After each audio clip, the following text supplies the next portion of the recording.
This week's episode is sponsored by Helio Gas Detection and Rising Suns, the award-winning brewery in Cork.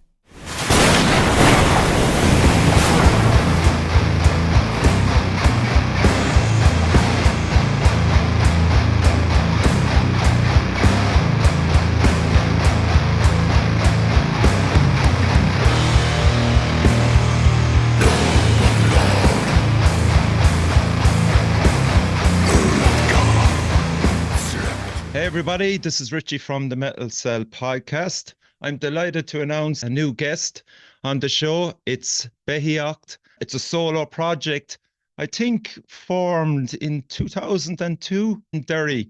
Would that be fair enough? I think that's what it says on Metal Archives, but I don't know where they got that number from. Okay. I don't think that's possible, really. Really? No, it certainly wouldn't be possible. Yes, the first album was 2008. So maybe a year or two before that is more realistic.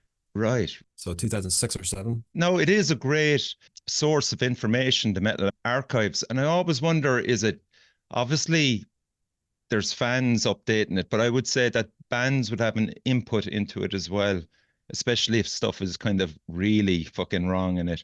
What's your own opinion on stuff like that in relation to people that kind of like to archive music, especially your own?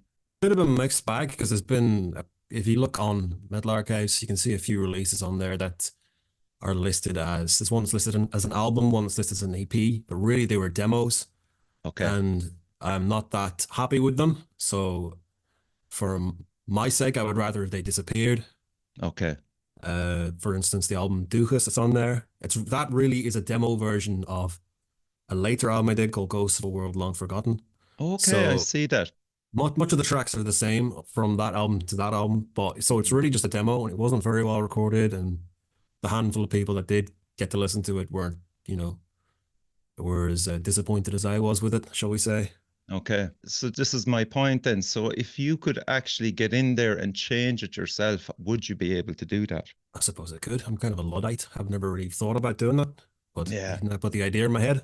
Yeah, wouldn't be a bad So- idea, seriously. And as you said yourself, there's some stuff that you're not happy with. You could just delete it off it, man, because that's not obviously on your Bandcamp page. And that was a question that I wanted to ask you about. There's 2 or 3 missing off that, Yeah, they show up. I get the odd like Google, whatever they call it, Google alert saying some Russian website somewhere is sharing it and people are listening to it. I'm just wondering, why on earth are you listening to that? Even I've done something better than that, but there's far better out there. So Yeah. other than yeah. that, they're better forgotten. They were just rough attempts at something. Yeah, and you know what? That's absolutely fair enough. I just want to ask you now, it is a solo project. Can you confirm that with guest musicians appearing the odd time? That's effectively true. Yeah, all the music has been, well, I should say that bar maybe 1.5 tracks. All the music has been written by me. Okay. And this, as you said, there's been the odd person sort of come through, done a wee bit, and but on the whole, it's been a solo project. Yeah, it's an incredible output of music. Fair play to you, man. It's just looking at the amount of stuff you've wrote. I just intrigued into how you actually got into this side of things. Maybe if you don't mind, just give us a small bit of a background. You can keep the mystique if you like, but as a teenager growing up, was there music in your house, for example? Had you access to instruments or? I had a cousin who's in a metal band, and that kind of got the idea in my head to do something. So myself and his brother started farting about with guitars, and quickly we sort of started realizing our taste diverged a bit. So things I was writing didn't work for what he wanted to do. So increasingly, I just kind of went off and did my own thing. And I was kind of influenced by the likes of Dark Throne and Iljar and Birds of Them Anyway, who were all bands that sort of shunned the social aspect and never really did gigs or nothing. So at the time, it seemed like it was perfectly fine to me to do that as well. Yeah. And like even growing up, wherever you're from, had you much access to that music? How did you find it? Well, I'm of the age where a lot of that came through the internet, quite honestly. Okay. Oh, fair enough. So just about the first generation probably where people were discovering music through the internet. So Sometimes MySpace it would, and stuff like that then, is it? yeah, it would be just like you'd see on a list someone put somewhere at the name of a band or an album, and you would Mm, find some way of acquiring it, shall we say. But okay. as you get older, you get a bit of money, and you buy the albums yourself rather than just acquiring them. Yes, yes. So Very important to have physical copies once you go past a certain age, I think. I think it's a mixed bag. That really, I wonder. It's become a very niche hobby, hasn't it, to collect Yeah. music? And I wonder, it's almost like I don't see the younger generation necessarily participating in it because it's Oh, prohibitively expensive to get vinyl and things like that, and to really know something like an MP3, you just click on it, it plays, or even Spotify, you click on it, it plays. But to know how to get a vinyl player working, what's a good one, what's a good needle to get, I think it's a little bit esoteric for a lot of young people. So I think it's maybe a barrier to entry for them. yeah. It's hard to kind of understand it coming from my point of view in relation to when I was in my teenage years, the vinyl was everything, and you bought the vinyl for the artwork. Like Celtic Frost would be a perfect example of that. And you'd sit down and play it and just go through the lyrics. You've got access to everything. And nowadays, when it's come around for the second time, the vinyl, I think a lot of bands are capitalizing on that to a degree, and hence pushing up the price as well, making it impossible for this younger generation to actually even be intrigued by it, we'll say, when they have everything, as you said, by MP3. Yeah, there's certainly something that I remember from my childhood where you would discover your dad's vinyls and you see, oh, Thin Lizzy, what's this? Thin Lizzy or Led Yeah. Zeppelin. And Mm. you would see the full size artworks, and that in itself was, something, an artifact to find. But Yes, an there's, artifact. Yes, it very much is now, isn't it? yeah, I find myself wondering if there is a next generation coming through for metal music. I mean, you may have your own opinion on this, but it sort of seems to me like for my people of my age, it was like a subculture you got into, but I don't think subcultures are a thing anymore, really, are they? So it Yeah. seems like metal is a hobby for older people. Yeah, and people can't make a living from it. So I think there's that aspect too. I think, the penny is dropped with younger people that they realize, okay, we can't make a living out of it. So what we'll do is we'll just create our own stuff. We don't have to spend a fortune on studio equipment. We can just get it out there into the ether using MP3s, using cheap recording materials at home. And, suddenly you're an artist. They kind of seem to bypass all the hard work, what a lot of the older musicians would have to go through. Would you agree with that?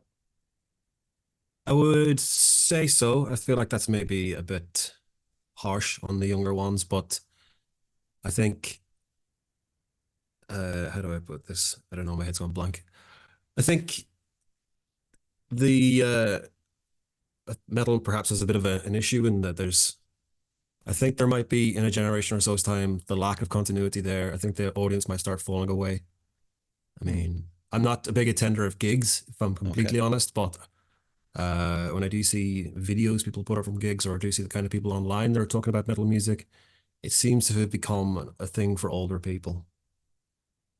I Hmm. don't think the meaning that it had to me when I was younger, I don't know how you think about this for yourself, but for me, heavy metal meant the world in a lot of ways. And as I've gotten older, I've started to see that perhaps that's not the case, and I don't see the young people coming through who have that same level of devotion, which is not necessarily a bad thing either way. But Yeah.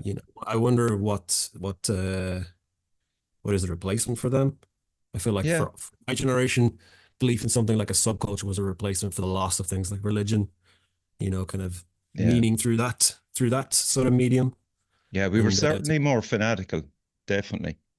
I think that I yeah, think I think that kind of would be a good description of us back in the day, fanatical about it. Whereas, yeah, it's very much give and take at the moment. And you're right. I wonder where it's going to be in 5, 10 years time. It's an interesting one to think about, actually. yeah, it's hard to know exactly where it's going to go. You may have a revival, but I'm not seeing it just yet, at least. Yeah. So how do you approach writing music? Do you have an acoustic guitar at hand, and do you write a lot of it through that, or what approach do you take to it? I suppose a lot of riffs do come sort of spontaneously. You just sort of sit there and you have the spark of an idea and you record it down on something.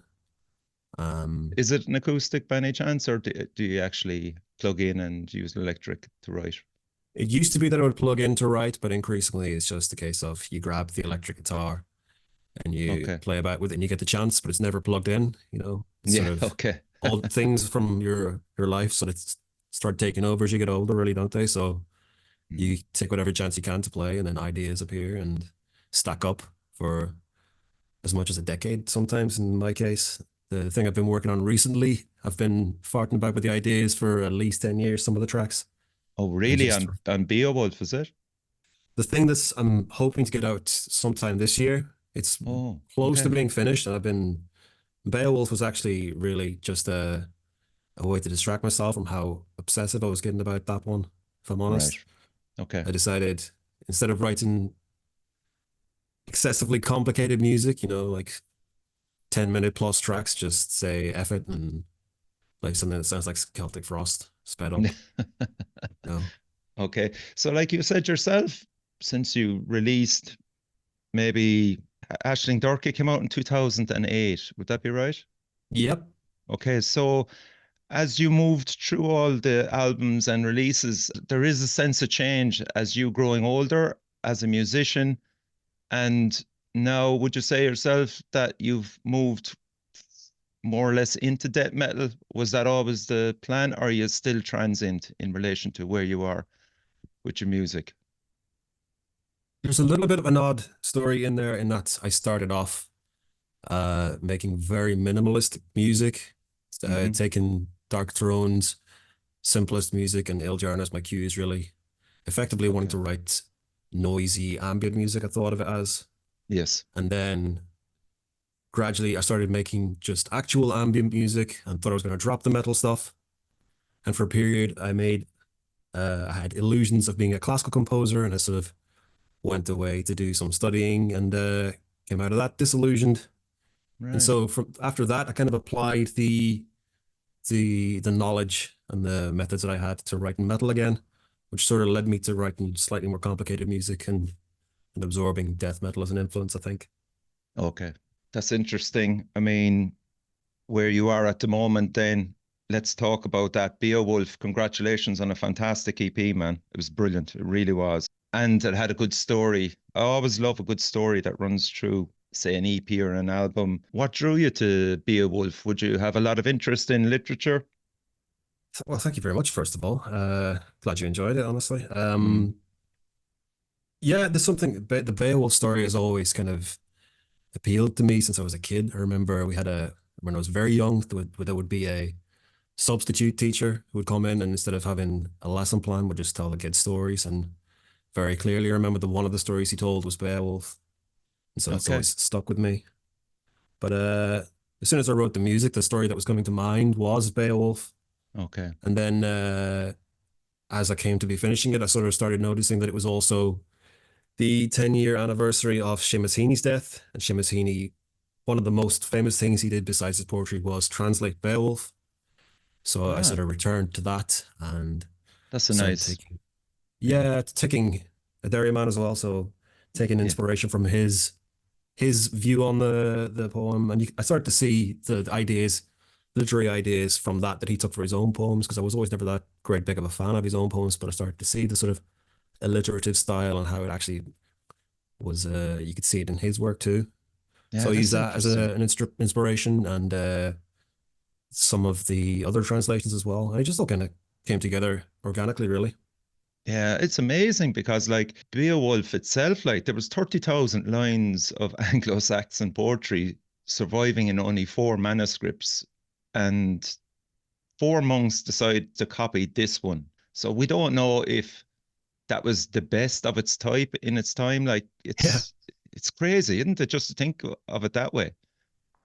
it's crazy to think of all the stories that didn't survive, That all the didn't ones that they survive just exactly. Yeah, it's like to hold it up against what, like and obviously the monks liked it because it's Christian material that's kind of running through it. And I'd like to think anyway that one of the monks liked the idea of that it was monsters in it. It was translated and became so popular, really. Yeah, I have played with the idea at one point of trying to find Irish stories of a similar kind of bent.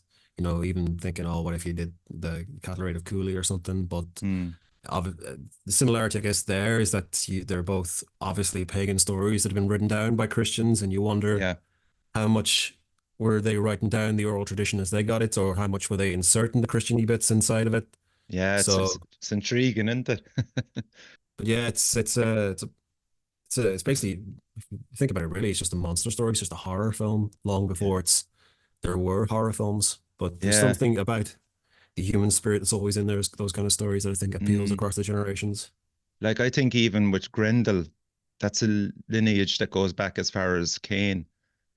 The first murderer, Grendel's ancestry goes back as far as the offspring of women and fallen angels who rebelled against God and the deep past. There's like so much stuff you can kind of take out of it, which you didn't explore. But that to me is another side of Beowulf that is kind of intriguing in relation to Grendel as the monster. Yeah, I think so too. I think it skirts that line between being a pagan story and a Christian story, I think. So I didn't try to the extent that I directly copied anything from the text that I was using.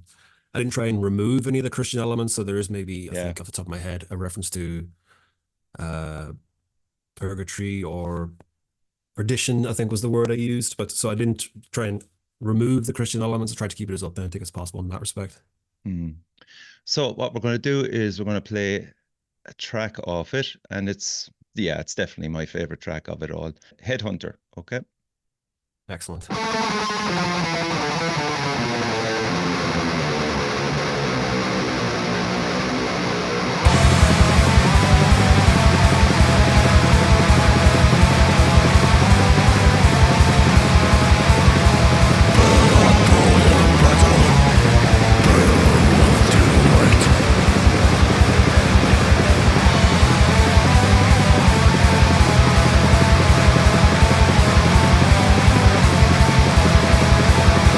Beowolf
such a fucking great track. Jesus.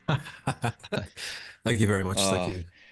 I love the way that there's a sense of melody running through it, a thread of melody running through that. And I'd love if you had an unlimited budget with your recording that you could have put in an orchestra at some stage or other in any of those songs. Which one would it have been? Oh, probably the final track, Into the Lair of the Beast. I think Yeah. that's, you could imagine large Wagner horns Yes. and brass and trombones and things, just Yeah.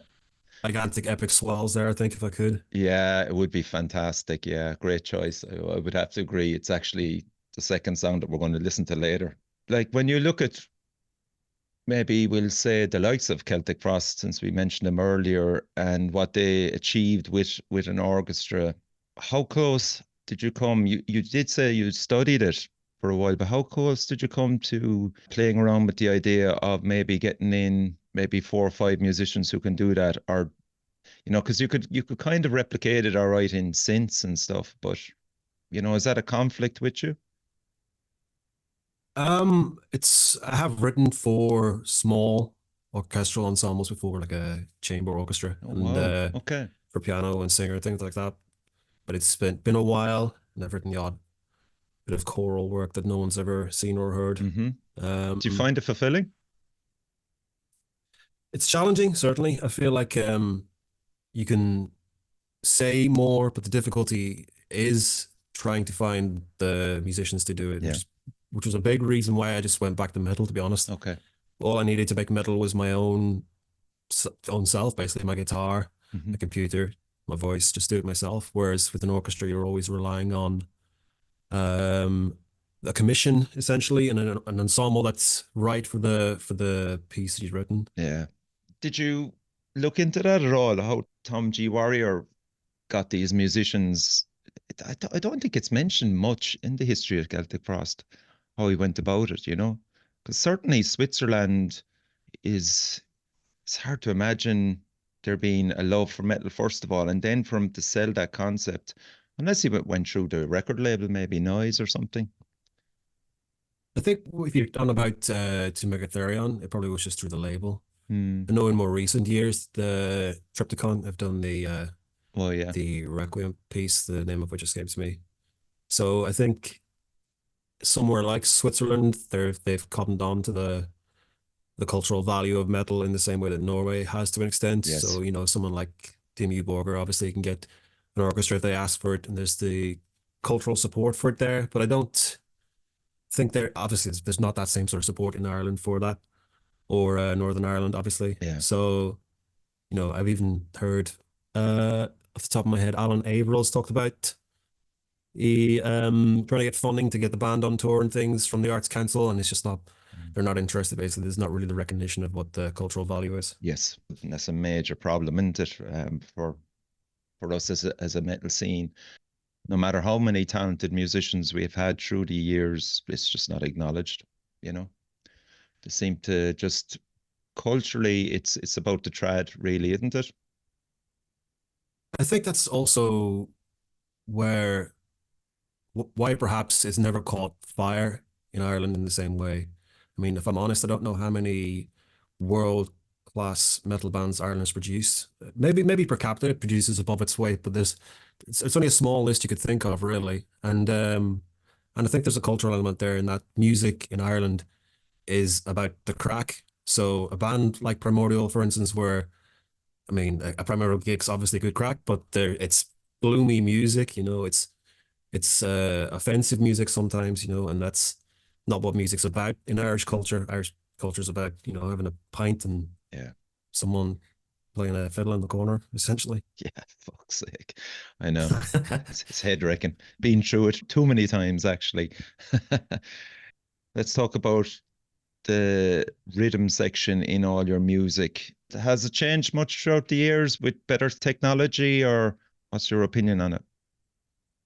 Yeah, I mean, a lot of it has been sequenced over the years. Mm-hmm. I think I've gotten better at sequencing. There's been the odd time where it was a real kit Okay. and a real performance, but the limitations of my ability or who I'm working with's ability to play drums was deliberately part of the charm, Yeah. you know. Okay. And there's some of that in Beowolf as well, which is just that it's not meant to be, you know, dream theater. It's meant to be very straightforward. Yeah. Yeah. And working then with artwork, do you enjoy it? Do you like sourcing material that could suit Beowulf?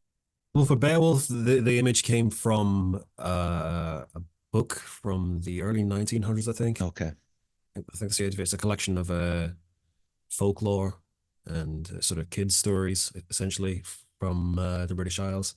Right. And that image was in the book. Mm-hmm. And art in general, does it inspire you? Certainly, visual art inspires me. It's for me, it's kind of a hard thing to access original artwork that's really saying what I'm trying to say, Yeah, which that's what I'm is trying to get to. Like, how do you marry that with the music? Sometimes is it frustrating? I mean, Hieronymus Bosch, for me, with your type of music, that's what conjures up for me anyway. yeah, a big fan, if that's the right word, of the painter Caspar David Friedrich and his work. Okay. The sort of the darkness of that romantic era, I guess you could say, but it's Mm. more like you from his paintings you really get a sense of nature surrounding man and man being this tiny little figure on the bottom of the painting and the larger forest or the larger mountain scape that he's painting. So something in his work certainly speaks to me, Okay. similar to in what I'm trying to achieve with the music. Yeah. So then getting access, well, obviously not to his work, but getting access to something, is it frustrating for you, you know, to represent your music with a certain piece of art that you're struggling to find? You have Pinterest, for example, a lot of solo artists and bands, I suppose, as well, will contact artists that are doing fantastic work that mightn't necessarily be the obvious ones in certain forms of media, but they're still putting their art on Pinterest, so you can get access to that by just typing in certain words. Have you gone down that rabbit hole by any chance? I actually haven't, no. I don't think I've ever used that website. I would certainly be up for working with a talented visual artist if there's anyone listening and they think their ideas or, you know, they think they'd like to work with me and they have something that would work with the music. That'd be fantastic. Yeah. But I guess the other side of it is that I have a visual interest in video and film, which I'm going to try and hopefully perhaps explore a bit more than I have done previously. I have put a couple of lyric videos out in the last couple of years Mm. that I've produced myself, but hopefully in future I'll do more of that as well. Yeah. Yeah. Yeah. That's another way of getting your material out there. So let's talk about that. Do you struggle with it socially on the social media side of things? It's not something that I love by any means. It's really a pain in the ass, being truthful, but you know, just to get the podcast out there, you have to be relentless with it to some degree with social media. How do you deal with it yourself? I think that's one of the things that even in the time I've been making music, I've struggled to adapt to. Mm-hmm. So I started obviously with the time, excuse me, and there was no Facebook and the internet was not as centralized as it's become. Yeah. There was no Instagram, etc., no Spotify even. So it would become word of mouth or through forums or through people that you just happened to get in touch with because you had the same taste in music. Yeah. It was considerably easier to just spread music and then have some label on the other side of Europe say, "Oh, can we do a limited run of tapes of your thing?" And you'd be like, "Yeah, sure." But the present day setup is something I haven't adapted to well, and part of me is quite defiant about adapting to it. Okay. I don't really want to be a content creator. I want to make music. I want to try and create art, if it's not too wanky to say that. No. No. It's as I think I may have said, I'm trying to write very long music for this project I've been messing around with for quite a long time now, almost 10 years, I'd say. Okay. And it's certainly hard to imagine how you would make that work on something like TikTok. Fuck TikTok, you take the piss. I even hate that fucking word. Ah. Oh, Yeah, and that's the problem, isn't it? Because as a solo artist, it's trying to get to an audience because there's so much content out there, music wise. It's something you'll either get a record label involved or Beithíoch could suddenly emerge through a playlist, and then you've got access to maybe fucking 20,000 people from all types. of life that would be into that certain genre of music, if you understand, that you have no control over, but yet you'll reap the benefits of it, you know. So it's a strange one, isn't it? It is. I wonder how people actually discover new music these days. I know Yeah. that sounds very old manish, but you say you go to the gym or you go somewhere and they're playing AC/DC or Metallica's Black Album or something. If someone puts on a metal playlist and you're wondering, okay, are there new bands or are they out there and just struggling to get through the algorithm, as it were? I Yeah. mean, how do you discover new bands? What's the way that you do Through it? friends still, thankfully. I do put on Spotify, but I just find after a week or so, it just regurgitates it again. Yeah. It's funny, I tend not to listen to music as much as I do now on Spotify. Initially I did, but now it's just like, fuck it. I'd rather just go down the Bandcamp route, being truthful. I think Bandcamp is definitely a better art platform for the artists. Yeah, So I'm glad that it's there for that reason. absolutely. Yeah. Spotify is essentially the devil Mm, in terms of, how they treat artists and then how they trap people in this loop of listening to the same things that they exactly. want people to listen to. So Exactly. it's I don't really have a good answer for how it could change, but it does seem like the analog method, as it were, of just someone saying, "Here, have you fucking heard this?" Yeah. or going to a gig is perhaps still the best way to discover new music. Oh, Which definitely. is We all have not, friends that go the extra yard trying to discover music, and that's what I rely on a lot of the time. yeah, and that's good, I guess. That's healthy. I mean, it's breaks down that sort of digital barrier that's put between everyone and shows that we can still just like something and share it with someone we actually know in the flesh. Yeah. And fans getting in contact with you, how does that work? If they want to get through, yeah, they can get me through Bandcamp. That's probably the best way. Okay. There is also an Instagram, which I've only recently set up. So if someone did want to reach out to me there, they could certainly do that. Yeah. Facebook, I still have a Facebook for Beithíoch, but it's a dead platform. It's a useless platform, so I wouldn't advise going through that. Mm. Did you spend much time looking at record labels to get your music out? Almost none. Okay. I think initially I was just obsessed with the idea of writing music and singularly focused on that. And very early on, I used to put music out for free, and that I sort of cottoned on. I think perhaps that people were less and less interested to pay for music, and maybe I thought perhaps a way for a new band to break through might be just give it away for free and see what happens. And I think back 10, 15 years ago, whatever it was, that was a good way to get attention. But now there's just such a saturation and more to the point, there's a filter put in place by the likes of Facebook and Instagram, etc. Yeah. In that unless you pay them, they won't promote your music to the people who've already liked your page. And even if you do pay them, they'll probably just promote your post to people in Indonesia who don't really, interact with your page at all and are not actually interested in what you're doing, but they're just there in a click farm. Yeah. I'm just interested also, my flesh and blood shall feed the earth. Is that somewhere where you are going to when you're talking about this one that's in the background the whole time? Stylistically, you mean? Yeah. Yeah, that was actually both that and The Jaws of Death, which was on another release a couple of years before that one. Mm-hmm. They were both tracks that I effectively cut from this other project. Oh, really? So, wow. Okay. Yeah, so longer songs, more involved arrangements, and they're probably the two of the doomier tracks out of the lot, but the idea of just doing longer tracks with more involved arrangements is the idea behind this project, basically. Okay, cool. Right, I'm going to play my second track of Beowolf, and it's Into the Lair of the Beast.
so much space there for big orchestra piece there, isn't there? Yeah, that could be fun, definitely. Yeah. That could definitely be fun. Let's talk about the Irish language as such. It was obviously a conscious change to go from Aisling Durka, and then someone in the past EP, actually, that drowned in the shadows track there is fucking class, man. So when you got out Conquest, you were using English, basically. Obviously, the music is the most important part about, I would say, Beithíoch. What about when it comes to language in relation to the whole project? Was there something happened in the meantime that made you change when Conquest came out, which was 2015? Yeah, I think that's right. Mm. I think if I were to spoil anyone's illusions they might have about Aisling Corrica, it's I don't think the lyrics are that well written, if I'm honest. Okay. The lyrics were, it was a bit of a collaborative project, and I don't think it comes across that great. So it was just it was much as a confidence thing Okay. why I switched to English, but also an acknowledgement that that's unfortunately the language of the world. Mm-hmm. But I did for that first album, I thought, I looked around and I just don't think there was ever a metal album fully written in Irish. There was the odd track you'd find, but as badly as I may have done, I thought, fuck it, let's do the first album in Irish. So that's how that came out. And as I said, I needed a bit of help doing that, but I don't think it was totally successful. Okay, that's very honest out of you. When Conquest came out, it was a lot easier. And I think, yeah, that was Hugh O'Neill's Rebellion, and the Battle of Kinsale was the whole team running through that, was it? That was the theme of one of the tracks, actually. Yeah. Okay. The each other than, I think off the top of my head, one track, all of the tracks have a historical story behind them. Yeah. So Skirmish, for instance, the story, it's the battle, if you can call it a battle, the raid on the Lindisfarne monastery that started the Viking Age. Okay. And then right. the Fury of the Sea is about the Rathlin Island, isn't it? massacre on Rathlin Island. Yeah. So, I enjoy artists that do put those reference points in history into their lyrics. I think it's a very, very good thing to have for younger people that are just discovering Beithíoch through music and then finding these lyrics. And you'd hope that it would send them off down a rabbit hole into researching this part of Irish history, for example. Is there that side of you that would hope that would be happening? Yeah, for sure. I mean, if anyone goes away and finds out about the story of the massacre on Rathlin Island, for instance, then that's great. Or the Battle of Kinsale, which one of the tracks is about, then certainly. Yeah. But I guess the meta theme, if you can use a pompous term like that, of that album is just the futility of conflict and the repetitiousness of it. I think one of the things that was in my mind at the time I was writing it was the state of the world that we lived in. So there would have been a lot of terror attacks and talk of, and sending troops to Syria and things like that. And so the track Conquerors is about the First Crusade, and there's a reference to the siege of Antioch, which is in Syria, I believe, unless I'm messing that up. So just it seemed like the repetitiousness of history was a theme that was running through that album. Yeah. So Beithíoch as a solo project is also steeped in history in relation to lyrics. Certainly a factor. Yes. I think if I was to sum it up with one sort of phrase, it would be just an obsession with death, really. Everything's it's all very morbid. Can't do cheery lyrics. It's fun to write, man. It's fun to read as well, I must say.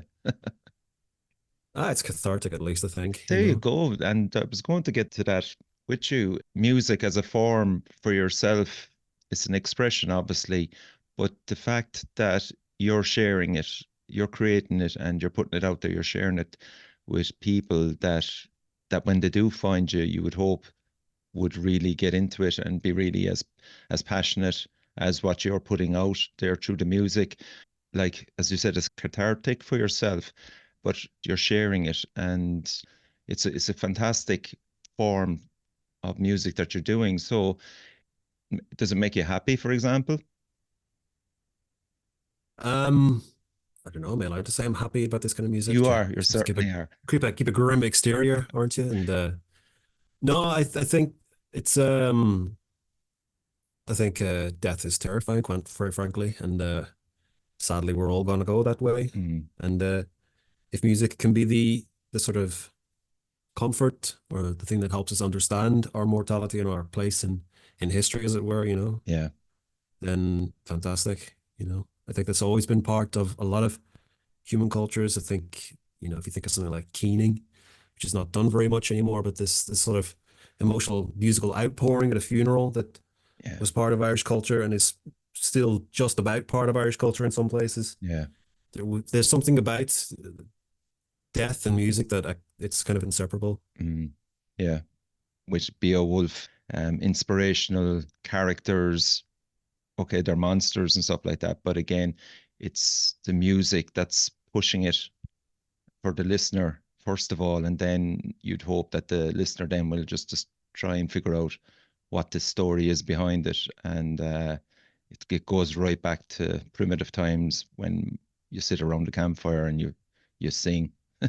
You pick up a drum, and it's primitive, but it's still so important to everybody, I think. Yeah, I think so. I think the monster Beowulf is the unknown terror that stalks in the night. And if you think back to when we were all hunter-gatherers, who knows what's out there? Yeah. Could be saber-toothed tiger or a mountain lion or a bear or something. Mm. There's something deeply embedded in our psyche that comes from those times, I think. We might not live in a time in Ireland where we have to worry about bears or lions and things, but it's still embedded in our psyche, and the fear of the unknown is definitely bound up with the fear of death. Yeah, it is indeed. Just equipment wise, let's just talk about Beowulf. What equipment did you use to create that EP? We'll just maybe start with guitars. Have you a particular guitar that you prefer using the whole time? I'm very unfancy about gear. Okay. If I was to think which guitar, I have a couple of guitars, but they're all cheap. And sort of have a defiant joy in the fact that I'm not a gear person in that respect. Okay, cool. Obviously, the odd time I have gone on stage for musical projects, you might get it. They might get a bit wonky, but for recording purposes, they function fine. Yes. And the amp that I record through and have done for a few releases is a PV Bandit from the early 90s. I'm just staring over it now, trying to figure out what it is. Green Stripe PV Bandit from the early 90s that I happened to read sometime once. And it may not be true, but apparently Left Hand Path was recorded on just such an amplifier. So nice. I bought it and said, okay, well, the distortion channel sort of sounds like Left Hand Path, so Happy days. Can't be too bad. Yeah. And pedals? No pedals. No pedals. Okay. Not to record with anyway. And what do you use then to record the music through what program? Program? It's recorded in Reaper. Reaper, okay. Yeah, use Reaper myself. Okay. Yeah, it's good software. Yeah, so that's basically it, man. Once again, congratulations on a fantastic EP. We're all looking forward to it's definitely going to be an album, and you think it might be out in 2024. It'll be good to finally get it out of my life. Okay. For sure. I have actually have another album fully written and recorded that I finished in, I think it was 2020, that I've never released. Wow. Because I was never fully satisfied with it. Right. So perhaps at some point, and that's also stylistically completely different again. Okay. It's still a metal album, but it's completely different. So it would be a bit of a curveball. You can think of it more of a side project, I guess. Yeah. Who would you run ideas by? Just popped into my head there. Like, have you maybe one or two friends that will be honest with you? Or like, how do you know when is it completed, like a track even? There would be one or two people I'd run things by, other musicians, not other metal musicians as it happens. Okay, that's interesting. Yeah. I'm sort of, where I am, I'm sort of disconnected from any kind of scene, really. Right. Okay. Up in Derry, there would have at some point been more of a rock metal scene, but it's kind of what little there was has disappeared to a large extent. Okay. I know Frost and Fire Festival tried to do something last year, or was it the year before? I forget now. It was, Which is that's Jarvis actually with Night Demon. Yeah, I had him on the show. Yeah.